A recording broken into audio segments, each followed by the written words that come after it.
सभी का इस वेबिनार में स्वागत करता हूं। मैं सभी को शुभकामनाएं देता हूं कि जिन्होंने 12वीं कक्षा में अच्छे अंकों से 12वीं कक्षा को पास किया है।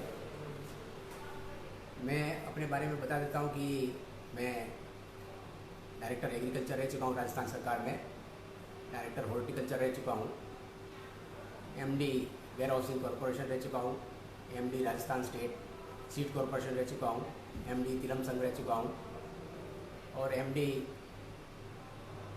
राजफेड भी रह चुका हूँ। इस प्रकार से कई प्रकार के पदों पर हमने काम किया है। साथ में मैं vice chancellor JNV university Jodhpur में भी वाइस चांसलर रहा। साथ में मैं अतिरिक्त मुख्य सचिव हायर एंड टेक्निकल एजुकेशन के ऊपर भी मैंने काम किया है। हम जो आज बात करेंगे, इस बात पर बात करेंगे कि बीएससी एग्रीकल्चर ऑनर्स जो जेट के माध्यम से स्टूडेंट्स एडमिशन लेते हैं उसका क्या स्कोप है और वो पढ़ करके स्टूडेंट्स आगे अपने जीवन में क्या कर सकते हैं, कहाँ तक जा सकते हैं, किस प्रकार के स्कोप है इसको आगे बढ़ने के लिए। आप जानते हैं कि हम उठते हैं तो चाय पीते हैं। चाय दूध से बनती है, उसमें चीनी डाली जाती है, चाय की पत्ती डाली जाती है। चाय की पत्ती कृषि उपज है, चीनी गन्ने के द्वारा बनती है। आप जानते हैं कि हम जब से उठते हैं और सोते हैं तब तक हम कई प्रकार के कृषि उत्पादों का उपयोग करते हैं, चाहे वो अनाज हो, चाहे वो दालें हो, चाहे खाने का तेल हो, चाहे कई प्रकार की मिठाइयाँ हो, किसी न किसी रूप में खेती से पैदा होती है।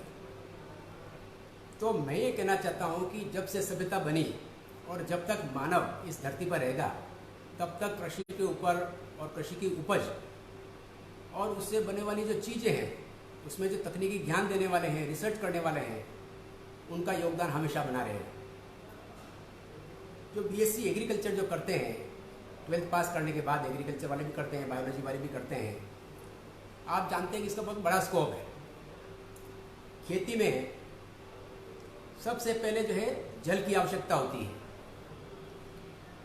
और जल के बिना कुछ भी संभव नहीं है। जितनी भी सभ्यताएं इस पृथ्वी पर पैदा हुई है वो सब जल के किनारे ही पैदा हुई है और खेती में सबसे ज़्यादा जल का ही उपयोग होता है।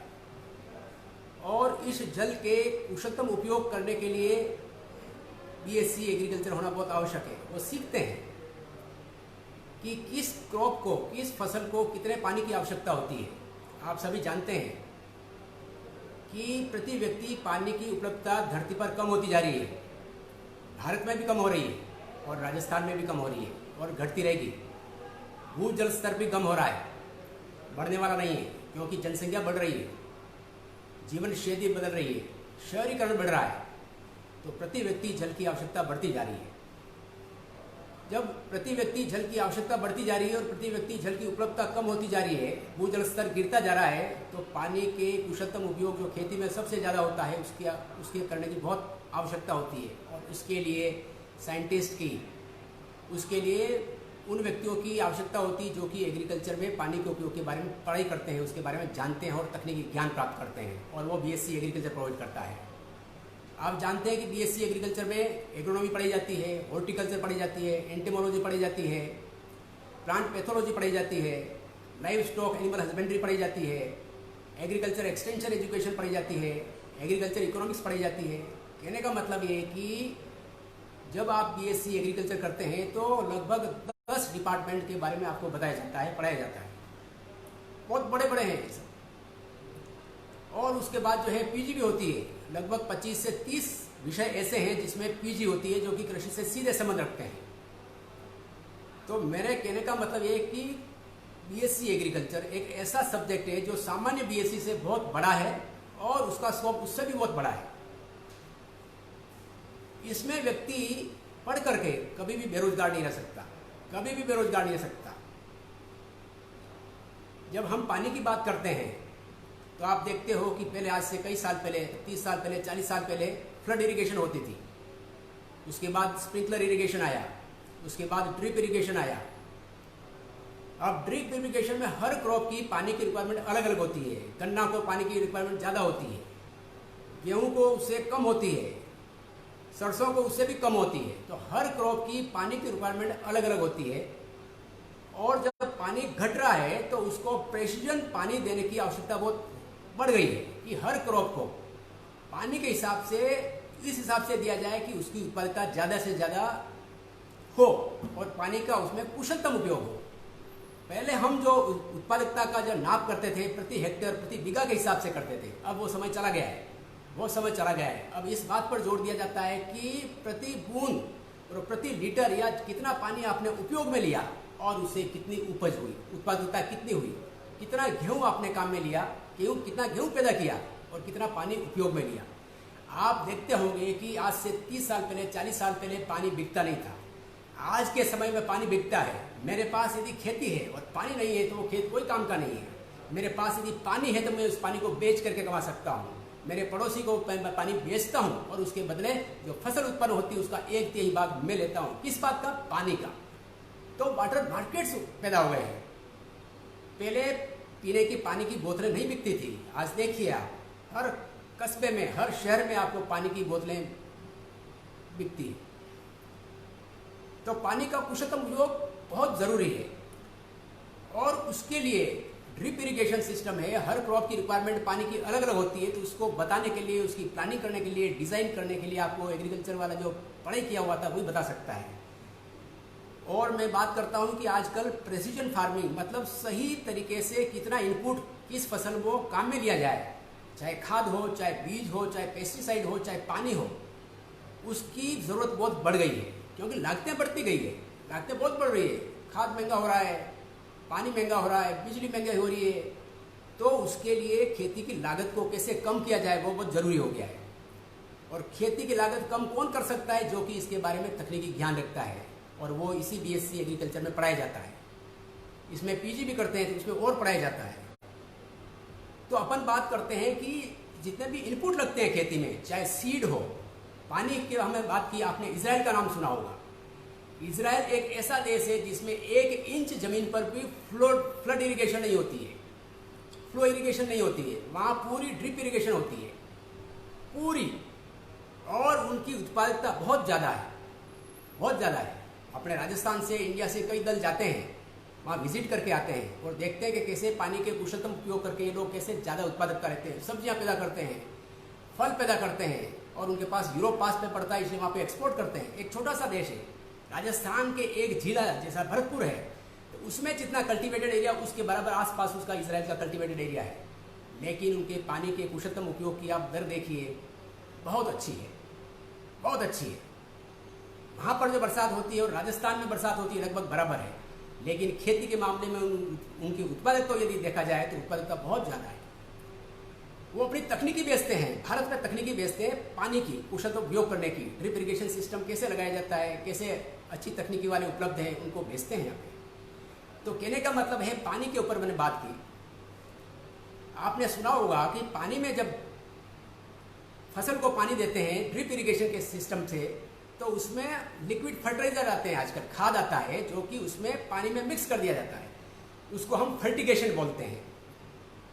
तो उसमें जो पौधे होते हैं उनकी जड़ों में उतना ही पानी और खाद डाला जाता है जितना कि उसको ज़रूरत है। यदि मेरे को भूख यदि 3 रोटी की है और मेरे को आप 4 रोटी खिलाते हो तो 1 रोटी बेकार जाती है, उसका मेरे शरीर में कोई उपयोग नहीं होता है। ठीक उसी प्रकार से पौधों को जितना पानी की उपयोग की आवश्यकता होती है, जितना उसका रूट जोन में जितना पानी की आवश्यकता होती है, जितना खाद चाहिए उतना ही देने की आवश्यकता होती है। यदि आप ज़्यादा पानी देते हैं, खाद देने, तो उस फसल को उपयोगी नहीं है। कभी भी याद रखिए, कभी भी ज़्यादा पानी देने से किसी भी फसल की उत्पादकता बढ़ती नहीं है, उससे उल्टी समस्या ही पैदा हो जाती है। इसका जीता ज़्यादा उदाहरण आप देखो कि कोटा एरिया में पहले चंबल से बहुत पानी जाता था, तो बाद में उस पानी ज़्यादा देने से खेतों के पास में जो है इतना पानी हो जाता था कि वो नाले टाइप जो है बहने लग जाते थे। तो उसकी समस्या का समाधान निकालने के लिए उन्होंने ज़मीन खोद करके फिर परफोरेटेड पाइप डाले, ताकि जो एक्सेस पानी वो उसमें जा करके आगे चला जाए। तो कहने का मतलब ये कि आजकल खेती में हर चीज़ का कुशलतम उपयोग हो, जितना चाहिए उतना उपयोग किया जाए और खेती की उत्पादकता बढ़ाई जाए, ये बहुत बड़ा मुद्दा है। तो हम बात करते हैं, दूसरी पॉइंट पर आते हैं हम सीड की। पानी के बाद सबसे बड़ा जो आता है बीज होता है। यदि बीज अच्छा है प्लांटिंग मटेरियल अच्छा है तो उसमें उत्पादकता कृषि की बढ़ती है। आपको विश्वास नहीं होगा, जितनी भी फसलें होती है, चाहे वो हॉर्टिकल्चर बागवानी की फसलें हो, टमाटर हो, मिर्ची हो, भिंडी हो, गेहूं हो, चना, बाजरा, जौ, सरसों, हर में बीज की आवश्यकता होती है। और यदि बीज अच्छा है तो ये माना गया है साइंटिस्ट के द्वारा कि लगभग 10 से 15% उत्पादकता इसी बात से बढ़ जाती है कि आपने अच्छा बीज काम में लिया। बीज बीमारी युक्त नहीं होना चाहिए, प्लांटिंग मटेरियल बीमारी युक्त नहीं होना चाहिए। तो सीड का बहुत बड़ा बिजनेस है, बहुत बड़ा बिजनेस है। इसमें भारत में जो सीड कॉरपोरेशन है जो सरकारों द्वारा स्थापित है वो भी काम कर रहे हैं, नेशनल सीड्स कॉरपोरेशन है वो भी काम कर रहा है, साथ साथ में कई निजी कंपनियां काम कर रही है, और साथ साथ में आप देखोगे कि कई मल्टीनेशनल कंपनियां हैं जो इसी काम में लगी हुई है, रिसर्च करती रहती है, डेवलपमेंट करती रहती है, नए नए बीज निकालती रहती है। बीटी कॉटन के आपने बारे में नाम सुना होगा। तो कहने का मतलब है कि बीज का बहुत बड़ा एरिया है। तो ये जो बीएससी आप जो करते हो तो उसमें बीज के बहुत बड़े क्षेत्र में जा सकते हो, जिसमें जो सरकारी जो कॉरपोरेशंस हैं, नेशनल सीड कॉरपोरेशंस हैं, स्टेट सीड कॉरपोरेशंस हैं, उनमें भी जा सकते हैं। और उसके साथ साथ जो निजी कंपनियां सीड का काम करती है, कारोबार करती है, उसमें भी आप जा सकते हैं। मल्टीनेशनल कंपनियां रिसर्च करती है, बड़े बड़े बीज लाती है, ऐसे बीज लाती है जो बहुत महंगा होता है। आपको विश्वास नहीं होगा कि टमाटर का बीज लगभग 1 लाख रुपए किलो से ज़्यादा बिकता है।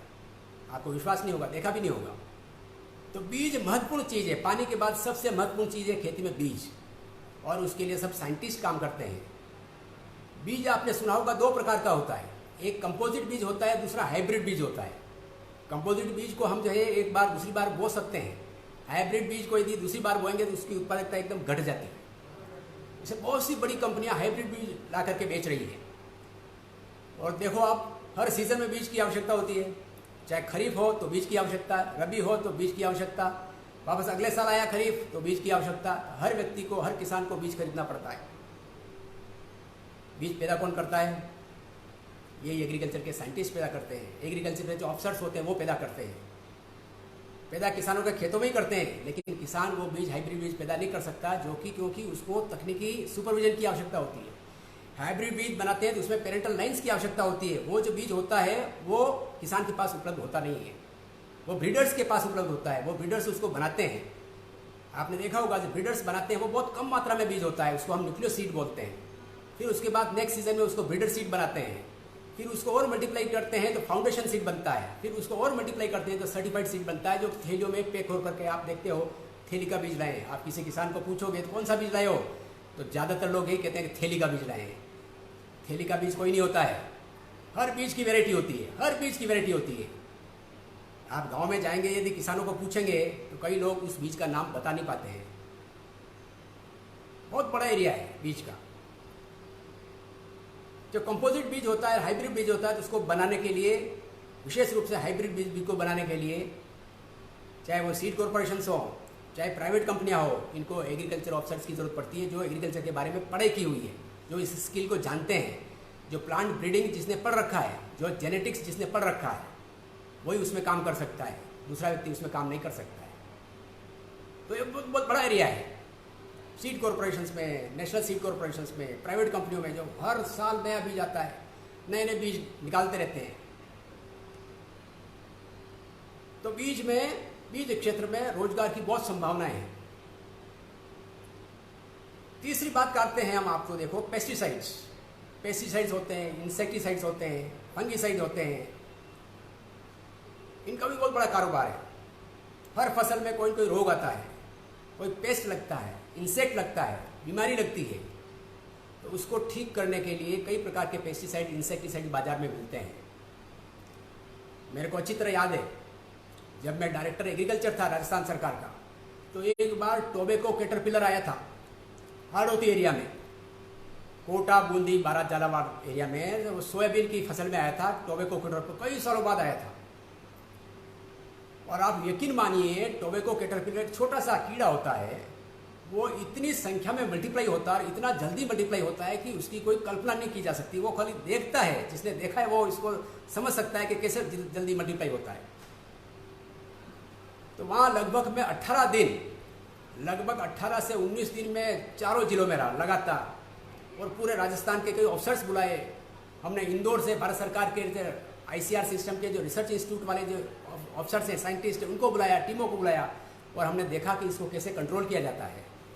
तो कहने का मतलब ये कि इसमें जो एग्रीकल्चर वाले पड़े हुए होते हैं वो ही इनको ट्रीट करने की दवाई बता सकते हैं कि इसको कैसे ट्रीट किया जाए, कौन सी दवाई छिड़की जाए। अब वो ज़माना चला गया जिसमें लाए दवाई और छिड़के, नहीं, वो ही है कि आपको कितनी मात्रा में दवाई छिड़कनी है, कैसे उसको तैयार करना है, कब छिड़कना है, उसमें पानी कितना मिलाना है, किस डायरेक्शन में हवा चल रही है तो किस डायरेक्शन में छिड़कने वाले को खड़ा होना है। ये सब छोटे छोटे तकनीकी बिंदु है। वो कौन बताता है? वो बताता है जो एग्रीकल्चर के बारे में जिसने पढ़ाई कर रखी है। और इसमें एग्रीकल्चर में देखो आप, पेस्टिसाइड्स में कई इंडस्ट्रीज हैं, उसमें काफ़ी रोजगार की संभावना है। इसी तरह से आप फर्टिलाइज़र देखो, केमिकल फर्टिलाइज़र खूब बिकते हैं, हर साल हर फसल में काम में आते हैं। आजकल उपयोग बढ़ता जा रहा है, चाहे वो नाइट्रोजन वाला यूरिया हो, डीएपी हो, एसएसपी हो या मिक्सचर्स के फर्टिलाइज़र होते हैं। आजकल ये जो मेन्योर्स हैं, ग्रीन मेन्योर्स हैं, बायो फर्टिलाइजर्स हैं, वो भी उनका उपयोग बढ़ रहा है। बाजार में कई प्रकार के तरह तरह के नामों से, प्लांट ग्रोथ रेगुलेटर्स के नाम से कई तरह की दवाइयाँ बिकती रहती है, बताती है कि इससे इसकी ग्रोथ होगी, फल ज़्यादा आएगा, उपज ज़्यादा आएगा। लेकिन उसके बारे में सही राय कौन दे सकता है? जिसने एग्रीकल्चर पढ़ रखी है। आम किसान पढ़ समझ नहीं पाता है और ठगा जाता है। वहाँ पर एग्रीकल्चर जिसने पढ़ रखी है उसको रोजगार की विपुल संभावनाएं पैदा होती है। बायो फर्टिलाइजर के बारे में आपने सुना होगा, खूब बिक रहे हैं, बढ़ रहे हैं और उपयोग बढ़ेगा। जब ऑर्गेनिक खेती की हम आगे बात करेंगे तब भी बात करेंगे कि ऑर्गेनिक खेती में भी जो है ऐसे साइंटिस्ट की, एग्रीकल्चर में पढ़े हुए लोगों की आवश्यकता बढ़ती जा रही है। तो कहने का मतलब यह हुआ कि चाहे इनपुट हो, चाहे वो खाद हो, बीज हो, सीड हो, पेस्टिसाइड्स हो, सब में जो है प्राइवेट कंपनियां जो भी पैदा करती है, बनाती है, उनमें तकनीकी ज्ञान वाले अधिकारी की जरूरत पड़ती है। वहाँ पर एग्रीकल्चर पढ़े हुए ही काम कर सकते हैं। हम सरकारों की बात करते हैं, चाहे वो भारत सरकार की बात करते हैं, चाहे राजस्थान सरकार की बात करते हैं या अन्य राज्य सरकारों की बात करते हैं, तो वहाँ पर भी जो है आपको एग्रीकल्चर सुपरवाइजर होता है, उसमें भर्तियाँ निकलती है। AAO की भर्ती निकलती है, इसी से AARO होता है, उसकी भर्ती निकलती है। इसी तरह से आपको सीड कॉरपोरेशंस हैं, उसमें सीड ऑफिसर्स की जरूरत पड़ती है। इसी प्रकार से देखो, हर राज्य में सीड टेस्टिंग लेबोरेटरी होती है, हर राज्य में पेस्टिसाइड्स को टेस्ट करने के लिए लेबोरेटरी होती है, हर राज्य में फर्टिलाइजर को टेस्ट करने के लिए लेबोरेटरी होती है। उसमें भी अधिकारी चाहिए। वो कौन लगता है? वो जिसने एग्रीकल्चर के बारे में पढ़ रखा होता है। तो कहने का मतलब ये है कि एग्रीकल्चर में सरकार की जो पद हैं, चाहे वो भारत सरकार में हो, चाहे राज्य सरकारों में है, चाहे सेमी गवर्नमेंट में कॉरपोरेशन हो, सीड सर्टिफिकेशन एजेंसी होती है जो ऑर्गेनिक फार्मिंग के सर्टिफिकेशन देती है। सीड सर्टिफाइड बनता है तो उसको लेबल इशू करती है, सर्टिफाई इशू करती है, सर्टिफिकेशन इशू करती है। उन सब में भी एग्रीकल्चर पढ़े हुए व्यक्तियों की आवश्यकता पड़ती है। टीचिंग ले लीजिए आप, बीएससी के बाद यदि आप पीजी करते हैं, आगे एमफिल करते हैं या पीएचडी करते हैं, तो आपका बीएससी के माध्यम से रास्ता खुलता है। और टीचिंग, रिसर्च एंड डेवलपमेंट बहुत बड़ा एरिया है। आपने बात की ना कि हम जब तक जीवित रहेंगे तब तक हर एक व्यक्ति को खाने की आवश्यकता पड़ती है। खाद्य पदार्थ, दालें, पेय सब खेती से पैदा होते हैं और सब में तकनीकी राय देने के लिए, बीज बनाने के लिए आपको तकनीकी अधिकारी की जरूरत पड़ती है। और तकनीकी अधिकारी कहाँ से आएगा? जिसने एग्रीकल्चर पढ़ रखा होता है। आजकल पढ़ाई, टीचिंग भी बन सकते हैं आप, टीचर के रूप में पढ़ सकते हैं, असिस्टेंट प्रोफेसर बन सकते हैं, एसोसिएट प्रोफेसर बनेंगे, फिर प्रोफेसर बनेंगे। बड़ी बड़ी कंपनियों में R&D सेक्शंस होते हैं, रिसर्च करते हैं, तरह तरह के रिसर्च करते हैं, नए बीज बनाते हैं, नई नई तकनीक लाते हैं, नई नए पैकेज ऑफ प्रैक्टिस लाते हैं। उनमें कौन लगता है? उनमें भी वही लगता है जो कि आपकी एग्रीकल्चर जिसने पढ़ाई कर रखी होती है। तो कहने का मतलब ये कि एग्रीकल्चर एक ऐसा सब्जेक्ट है जिसमें एम्प्लॉयमेंट की सरकारी क्षेत्र में, अर्ध सरकारी क्षेत्र में और निजी क्षेत्र में विपुल संभावनाएं हैं। आगे बढ़िए।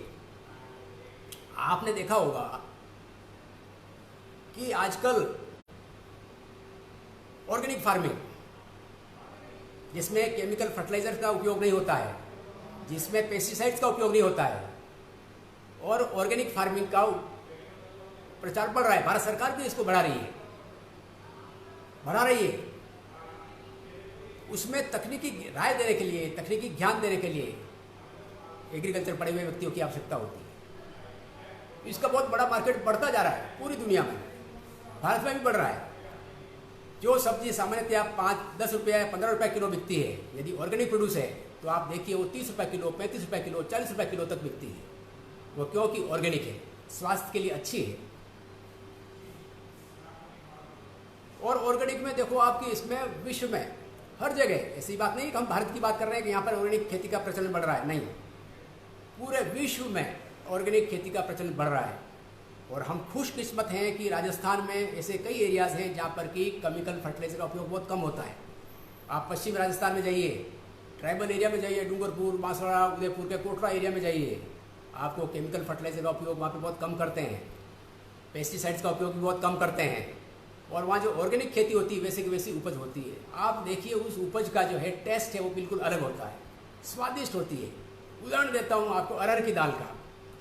अरहर की दाल कोटड़ा एरिया में जो पैदा होती है, उदयपुर जिले में पड़ता है कोटड़ा एरिया, वहाँ की जो अरहर की दाल है यदि आप बनाकर खाएंगे तो घर में यदि अरहर की दाल बन रही है तो उसकी सुगंध पूरे घर में फैल जाएगी। और बाकी एरिया की आप दाल खाएंगे तो उसके पूरे घर में आपकी उसकी सुगंध नहीं फैलेगी। कहने का मतलब ऑर्गेनिक खेती का प्रचलन बढ़ रहा है, लोगों की प्रति व्यक्ति आय बढ़ रही है, शहरीकरण बढ़ रहा है, जीवन शैली बदल रही है, स्वास्थ्य के प्रति जागरूकता बढ़ती जा रही है। जब ये चारों चीजें हो रही हैं तो लोग जो है अच्छा खाना चाहते हैं।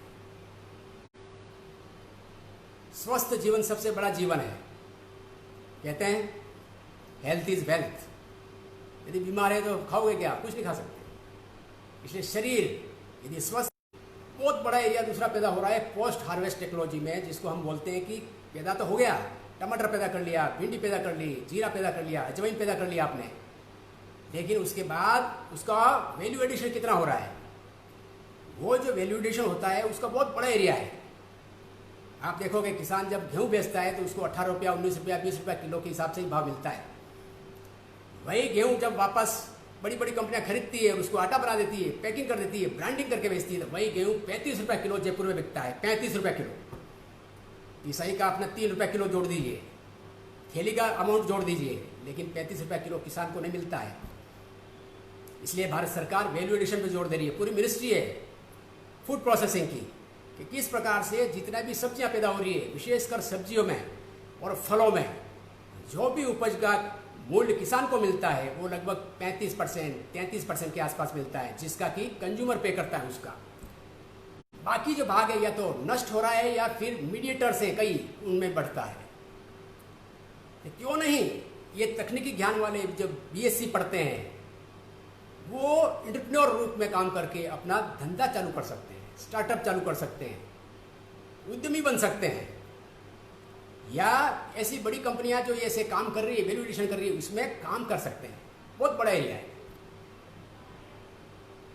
ग्रेडिंग करना, पैकिंग करना, ट्रांसपोर्टेशन करना, स्टोरेज करना, और भारत सरकार की ऐसी कई स्कीमें हैं जो इसके लिए सब्सिडी भी देती है। कोई भी उद्यमी यदि अपना उद्यम चालू करना चाहता है, कोई पैक हाउस बनाना चाहता है, या कोई कोल्ड स्टोरेज बनाना चाहता है, कोई ग्रीन हाउस बनाना चाहता है, या कोई जो है ये ड्रिप इरिगेशन लगाना चाहता है, उन सब के लिए तरह तरह की स्कीमें हैं। उसमें उनको लोन भी मिलता है और सब्सिडी भी मिलती है। तो कहने का मतलब ये है कि इसमें सब जो राय कौन देता है, डिजाइन कौन करता है, हेल्प कौन करता है? जो एग्रीकल्चर पढ़ा हुआ होता है। तो एग्रीकल्चर एक ऐसा सब्जेक्ट है जिसके माध्यम से व्यक्ति बहुत आगे बढ़ सकता है। दूसरे सिंपल बीएससी में इतना आगे नहीं बढ़ सकता जितना कि इसमें आगे बढ़ सकता है। तो पोस्ट हार्वेस्ट टेक्नोलॉजी की हम बात कर रहे हैं। आपने देखा होगा कि तरह तरह की, आपको टोमेटो केचप, टमाटर बहुत सस्ता बिकता है, लेकिन उसी टमाटर से जब टोमेटो केचप बना करके कंपनियां बेचती है तो 1 लीटर 80 रुपये से 100 रुपये के लीटर के बीच में बिकता है। दूसरा उदाहरण देता हूं मैं आपको वैल्यू एडिशन का, आंवले का। ये आंवला यहाँ पर उसकी जो कैंडी बनाते हैं वो लगभग 125-150 रुपये किलो के हिसाब से बिकता है।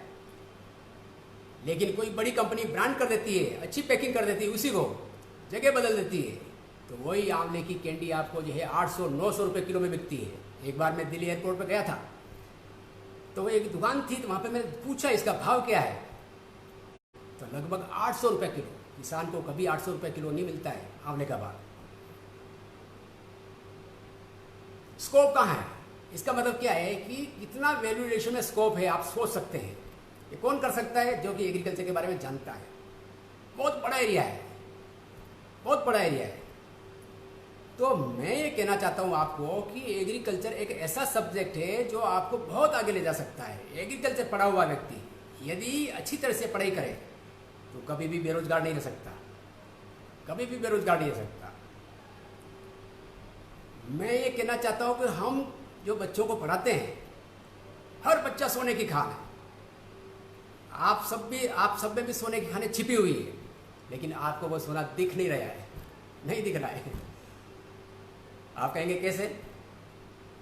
सच बता रहा हूं मैं, हर व्यक्ति में, हर युवा में इतनी क्षमता है कि उसकी क्षमता का उपयोग हम बहुत कम कर पाते हैं।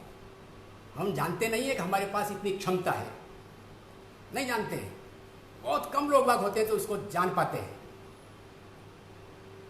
जैसे खाने की होती है, सोने की खान है, तो उसके ऊपर कई मिट्टी की परतें जमी हुई है। जो पारखी आदमी होता है, जो जानता है, वो धीरे धीरे धीरे उस मिट्टी की परतों को हटाता है। उससे सोने की खान धीरे धीरे दिखने लगती है, सोना माइनिंग होने लगता है। तो कहने का मतलब है कि आप में जितनी क्षमता है उसको कैसे उभारा जाए, वो सही डायरेक्शन वाला उभार सकता है। कहते हैं उद्यमेन ही सिद्ध्यन्ति कार्याणि न मनोरथे। क्या मतलब हुआ कि उद्यम करने से, परिश्रम करने से ही सफलता मिलती है। खाली हम सोचते रहते हैं, कल्पना करते रहते हैं, मनोरथ करते रहते हैं, इच्छा करते रहते हैं कि मैं ये बनूंगा, वो फैक्ट्री डालूंगा, उससे कार्य नहीं होने वाला है। परिश्रम करने की आवश्यकता होती है, कठिन परिश्रम करने की आवश्यकता होती है, और वो परिश्रम करने की आवश्यकता होती है जो सही डायरेक्शन का हो। वो बता सकता है जिसने ये काम पहले कर रखा है, जो जानता है। कहते हैं practice makes the man perfect. लेकिन किसी काम को आपने गलत तरीके से करना सीख लिया है तो आप गलत तरीके से उस काम को करने के मास्टर बन जाओगे। तो हम नहीं चाहते कि आप गलत काम करने से, गलत तरीके सीख करके उस काम के मास्टर बन जाओ। हम चाहते हैं कि आप अच्छी चीज़ें सीखिए, वैसी चीज़ें सीखिए जो दूसरे को सीखने में कई वर्ष लगेंगे, और हम आपको 3 से 4 साल में BSc जब एग्रीकल्चर करोगे तब सिखा सकते हैं। हर व्यक्ति नहीं कर सकता है, हर व्यक्ति नहीं कर सकता है। ये कला है, स्किल है, हर व्यक्ति में नहीं होती है, जो सीखी जा सकती है और सिखाई जा सकती है। हम बच्चों को जो पढ़ाते तो हैं, लेकिन पढ़ाने के साथ साथ हम सिखाते हैं। सिखाने पर जोर ज़्यादा होता है। जब बच्चा सीखता है तो उसकी हुनर सीखती है, और हुनर बढ़ता है तो उसकी वैल्यू बढ़ती है। आप देखोगे, हम सब बोलते हैं, आप भी बोलते हो, मैं भी बोलता हूँ, आप भी सब बातें करते हो, लेकिन बोलने की भी एक कला है। कला हर व्यक्ति में नहीं आती है।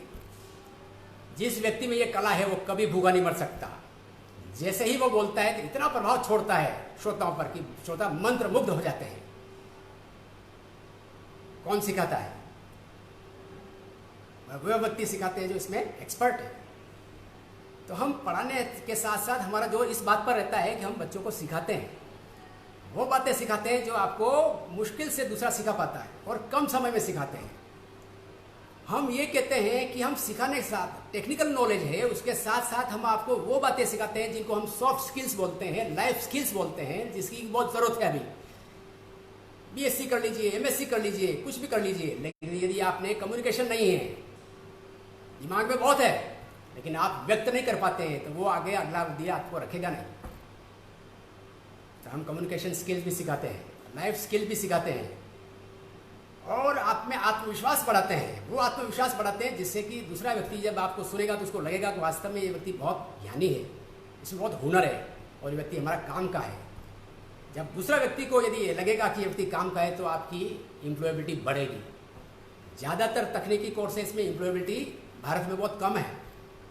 ऐसी स्टडीज़ हैं कि लगभग 25 से 30% ही युवा जो है एम्प्लॉयबल होते हैं, एम्प्लॉयबल ज़्यादा नहीं होते हैं। तो तकनीकी ज्ञान होना, साथ में सही स्किल होना, और साथ साथ में सॉफ्ट स्किल होना बहुत ज़रूरी है, बहुत ज़रूरी है। तो हमने बात की कि BSc एग्रीकल्चर का इतना स्कोप है कि उसकी कोई कल्पना नहीं की जा सकती। हर क्षेत्र में स्कोप है, चाहे राज्य स्तर पर सोचें, देश के स्तर पर सोचें, या FAO के स्तर पर सोचें, वर्ल्ड लेवल पर सोचें, सब जगह इसका स्कोप है।